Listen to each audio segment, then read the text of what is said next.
Amis, aujourd'hui on se retrouve pour une nouvelle vidéo qui sera en deux parties. Tout d'abord, la première partie concernera la réalité, qu'est-ce que c'est, et la deuxième partie concernera évidemment l'esprit. Donc c'est parti.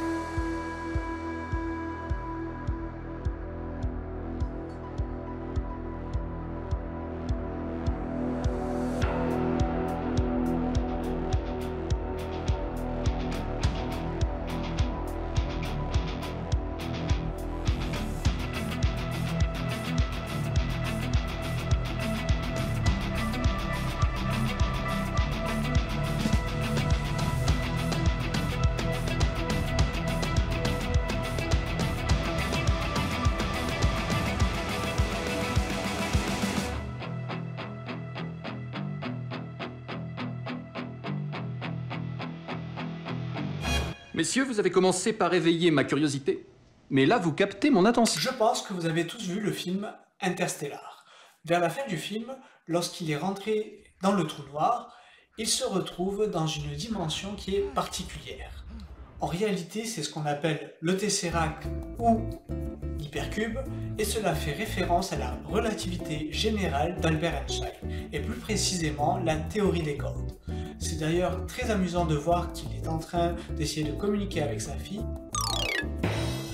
et plus précisément comme s'il était en train de jouer avec un piano. D'opposer la théorie des cordes et donc la relativité générale d'Albert Einstein à Niels Bohr qui a découvert la gravitation quantique à boucle, donc on parle de physique quantique. Les découvertes d'Albert Einstein et de Niels Bohr ont créé une conversation entre ces deux personnages dans laquelle ils n'étaient absolument pas d'accord dans la façon la réalité était composée, elle se réalisait. C'est-à-dire que pour Albert Einstein, il ne pensait absolument pas, il réfutait littéralement cette idée que Dieu jouait au dé. Et plus précisément, ça veut dire que la physique quantique pouvait posséder un état vrai ou faux avec une intrication quantique, c'est-à-dire que dans la physique quantique, on considère que les éléments, les objets et autres ont un état qui peuvent être à la fois vrai, faux, en haut, en bas, lumineux ou ombre, peu importe. Donc il y avait ce côté binaire, et donc une certaine partie de hasard et donc d'aléatoire. Et c'est ce qui refusait Albert Einstein. Néanmoins, Niels Bohr, il avait raison, Stupide bite joufflue! Tout simplement parce que on s'aperçoit que lorsqu'un élément est séparé d'un autre, comme on prend un gant, on aura sans doute forcément un gant avec la main gauche et un gant avec la main droite. C'est ce qu'on appelle l'intrication quantique. C'est-à-dire que lorsqu'on va observer directement un objet, un élément, on va percevoir quel sera son état. Si on ne l'observe pas, ça veut dire qu'il est possible que ça soit toutes les variations possibles. On prend l'exemple d'une opportunité. Lorsqu'on prend une opportunité, ça veut dire saisir l'occasion. Et donc, en d'autres termes, tant qu'on n'aura pas saisi l'occasion, par défaut, ça sera négatif, mais bien entendu, on aura toute forme de possibilité qui pourra être mise en place quand on va saisir l'occasion. Voilà, ça c'est très important. Autrement dit, vous jetez une pièce, ça peut être pile ou face, et vous avez une chance sur deux. Alors, c'est peut-être très rare qu'elle retombe juste sur l'équilibre, sur la tranche, mais ça peut arriver. Plutôt rare. Bref, tout ça pour dire que finalement, on s'aperçoit que la physique quantique est assez proche de notre réalité. Et plus précisément, on va voir à travers la caverne de Platon et aussi Alice au pays des merveilles que nous vivons en fait dans un bocal à poissons, et en fait ce que nous pouvons percevoir de notre réalité, ça ne peut être qu'une réverbération de celle-ci, c'est-à-dire à travers des hot body expériences, des expériences de mort imminente, des réalisations, des personnalisations et autres expériences particulières. Donc c'est cette réverbération qui nous fait comprendre en fait que nous sommes dans une sorte de bocal à poissons, et plus précisément nous avons trois états qui nous permettent de voir cette dimension. L'émulation signifie donner vie, c'est-à-dire tous les champs des possibles sont déjà déterminés. Ensuite, on a la simulation. La simulation, c'est-à-dire qu'on va simuler une particularité, c'est-à-dire qu'on va observer, et donc il y aura cette subjectivité qui va apparaître. ça sera le résultat. Et nous, on a aussi un troisième niveau qui est le niveau virtuel, c'est-à-dire que c'est ce qu'on va percevoir réellement. Donc si je fais l'analogie entre émulation, simulation et virtuel avec les orages, donc le tonnerre sera l'émulation, l'éclair sera la simulation et la foudre, donc l'impact, sera le virtuel. Autrement dit, on va retrouver ces trois plans que sont l'émulation, la simulation et le virtuel. L'un, ça sera l'émulation et en fait la référence objet de l'information, ça va être la création. Ensuite, nous avons la simulation, c'est-à-dire ça va être l'observation de l'objet que nous allons faire, et le virtuel sera en fait l'expérience que nous allons avoir. Donc effectivement, nous vivons dans une sorte d'univers qui est déjà déterminé. Maintenant, regardons un peu plus près la caverne de Platon.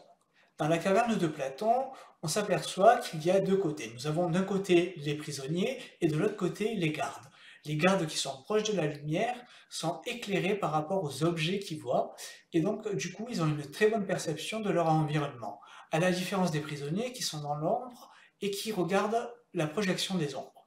Cela peut faire référence à deux choses. Concrètement, l'obscurantisme, c'est-à-dire que les prisonniers, au-delà de voir les ombres, c'est-à-dire d'avoir une vision de la vie et une certaine perception qui est déformée de la réalité, c'est-à-dire qu'on peut faire référence aussi à l'obscurantisme, c'est-à-dire l'absence de connaissance, de culture et de compréhension et d'appréhension de leur monde, de leur univers. Et ça peut être problématique. À la différence des gardes, qui eux, on voit qu'ils sont dans une bonne posture, qui sont éclairés par la lumière, et ils comprennent et ils ont bien appréhendé leur environnement. Donc cette grotte, finalement, ça représente notre bocal à poissons, nous sommes nous-mêmes dans ce bocal, nous en tant qu'êtres humains, et lorsqu'on voit la grotte pour sortir, c'est en fait quelque part la relation que nous avons avec notre esprit qui est délocalisée, comme en physique quantique. Voilà, nous avons une partie, c'est comme l'histoire de la main gauche et de la main droite, hein, les deux gants, on a en bas, entre guillemets, en bas sur la planète Terre, et l'esprit en dehors. Tout ça pour dire que nous avons le bocal, c'est la grotte, et en dehors, nous ne pouvons pas voir cela. Néanmoins, ce qui est assez intéressant lorsqu'on regarde aussi Alice au Pays des Merveilles, et je m'arrêterai ici parce qu'on verra la conscience et l'esprit plus précisément dans une prochaine vidéo, Alice au Pays des Merveilles tombe dans le trou, et donc on pourrait faire référence comme si elle pouvait tomber dans le trou de la grotte, parce que finalement, elle va observer, elle va faire l'expérience de son inconscient et de son esprit. Et ça, c'est très intéressant. Donc, j'espère que vous avez aimé cette vidéo. On se retrouve pour une prochaine vidéo. Pensez à vous abonner, liker, partager et commenter. J'espère qu'elle vous aura plu. Et je vous dis pour une prochaine vidéo, donc la suite, qui sera sur l'esprit. À bientôt, ciao ciao. Ah, comme je vous l'avais promis, à la fin des crédits, vous aurez effectivement le making-of de la vidéo précédente en ce qui concerne l'introduction. À bientôt, ciao ciao.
second. Now let me explain. See, I'm not trying to take you down, I'm trying to take away pain. Try my best to refrain from being the same as all these other low lifes that probably don't remember your name. And all your exes sitting left, I'm trying to home run. Trying to make you happy, make a difference in the long run. So trust me when I say I'm swollen shut. I'm spilling out my heart because you opened up and now I'm going dumb when we touch. Yeah, I'm not saying that we're picture perfect, but I'm saying that we fit proportion. I'm showing you that we're more than love because of lust, not hidden behind the curtain. I'm telling all the facts, don't ask me because I'm certain. It's certain we both come from hurt places, but you don't have to tell yourself that that's the reason why we're in relation.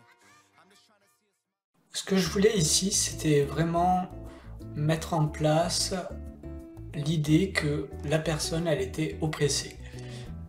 Également, je voulais quelque chose d'organique, c'est pour ça que j'ai mis des méduses qui représentent aussi bien un système que des cerveaux. Donc je voulais ça de manière à ce que ça soit très intéressant. Également, cette silhouette fait référence à une femme que j'ai connue dans une précédente vie. Et du coup, c'était pour la présenter tout en étant avec un côté un petit peu James Bond du fait que j'ai perdu cette femme, cet esprit. Donc du coup, je me suis beaucoup inspiré de James Bond avec cette froideur en fait, donc c'est assez intéressant. Et là, je voulais mettre toutes les roses qui correspondaient à l'amour que j'avais pour cette femme. Donc voilà un petit peu ce que j'ai voulu dire. Ensuite, on voit le système et les cerveaux qui sont englobés pour parler d'une seconde vie où il y a eu des armes en fait. Et je replonge en fait dans ce système pour une nouvelle vie, à nouveau, et en étant encore différent. Donc je trouvais ça assez intéressant et de voir un petit peu ces souvenirs de précédentes vies qui sont étranges, voilà. Donc ça fait référence forcément au Japon et on retrouve à nouveau cette femme, tout simplement parce que c'est la première vie dans laquelle j'ai vécu. Et je trouvais ça assez intéressant de l'exprimer à nouveau de cette manière. Donc l'idée c'est vraiment l'amour, les fleurs, vraiment voilà, c'était assez intéressant. Et ensuite on change complètement de couleur au niveau organique, où on est plus proche de la couleur sang, mauve. C'était à l'époque un petit peu coloniale, où c'est qu'il y avait les armes, tout ça. C'était pour ma seconde vie. Donc c'était pour faire une transition. Et suite à ça, on voit encore l'aspect globe du système. Et ensuite, je transite sur... à nouveau sur la scène du début, dans laquelle en fait ça me représente dans le sens où c'est assez étriqué, avec très peu d'espace pour se mouvoir. Et finalement je perçois les choses à l'intérieur de moi-même, et c'est pour ça que je vois à nouveau cette femme. Et plus précisément à la fin, je me redécouvre moi-même tel que je suis. Voilà, j'espère que ça vous aura plu. A bientôt pour la suite dans laquelle je ferai référence pour la prochaine vidéo.